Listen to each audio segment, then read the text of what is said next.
Hey, this is Tina Moenck, the author of the Soap Making Handbook Volume 1 and the creator of the e-course Masterclass Advanced Soap Formulations.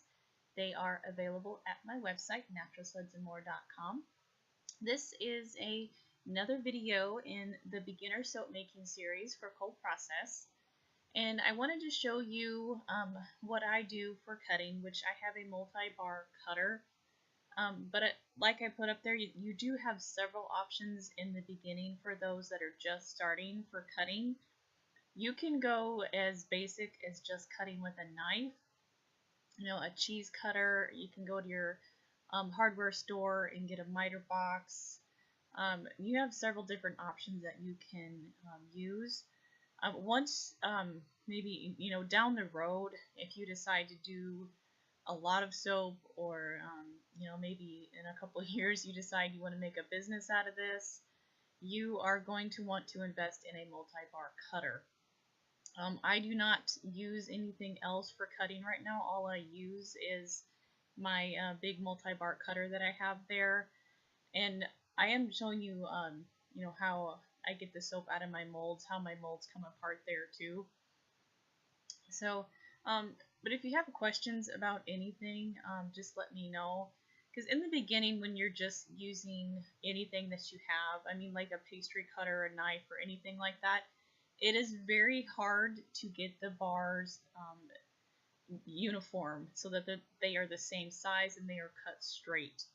So that's why when you, down the road, if you decide to sell your soap, it is very, very, very good option to have a multi-bar cutter, because you are going to cut all of your soaps the same size and they're going to be straight. But in the beginning, you're not worried about that. You're just worried about being able to cut them and have a place to dry them. And I have my drying racks in a separate room, so I just bring some of my racks down where my cutter is, and then I'll cut my soaps and then put them on the racks and then take them to the drying room where they cure for 4 to 6 weeks on average. I do have a curing video too that I will go over a lot of information about curing, so I can hopefully answer a bunch of your questions about that as well too. Now, because this soap did get so thick, and I overused the stick blender to demonstrate all the levels of trace, this was actually pretty hard. And I do have a full-time business as well, so I didn't get this cut as soon as I would have liked to have cut it, so it was pretty tough. I had to use some muscle with that. My boyfriend's brother actually made this multi-bar cutter for me a couple of years ago. And it actually, if I have him make another one, or if I get another one someday, there is some different things that I would have done with it. The bar pieces on the end are not one piece, so they are getting stressed, so it's a little bit harder to pull it down with a really hard soap. So, and these multi-bar cutters work really well if your soap is softer, but this was a harder recipe too, and I didn't get it cut as soon as I would have liked. So it was pretty hard. And there were a few bars that did get some air bubbles. It wasn't horrible or anything like that, but I did, bang it down as much as I possibly could to try to avoid the air bubbles.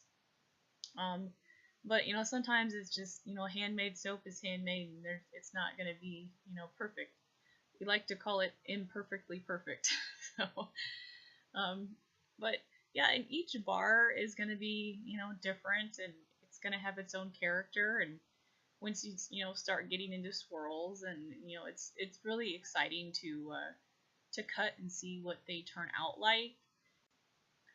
In the beginning, when you first start making soap, I really recommend that you only just do very plain soaps, really easy, simple recipes, grocery store recipes, and try not to add, fragrance oils or colorants or anything your first few batches, just, to get used to the process.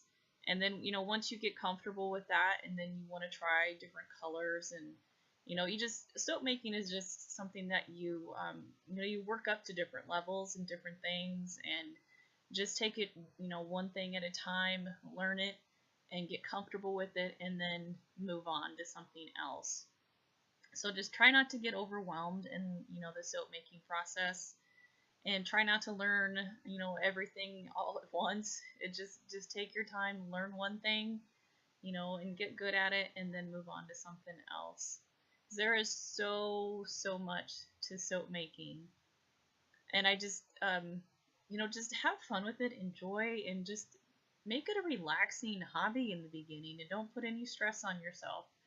Nothing's gonna be perfect. It's not gonna be, there's people that have been soaping for years and years. I mean, we still have issues and things that go wrong, and it's just a learning experience. Everything that you do during the soap making process, everything is a learning experience, and you will just grow and continue to learn all the time. So I hope you're enjoying this beginner soap making series, and I really appreciate you so much for watching, and I hope that you like the video and subscribe to my channel, and I would also love your support on Patreon too. So I will see you in the next video.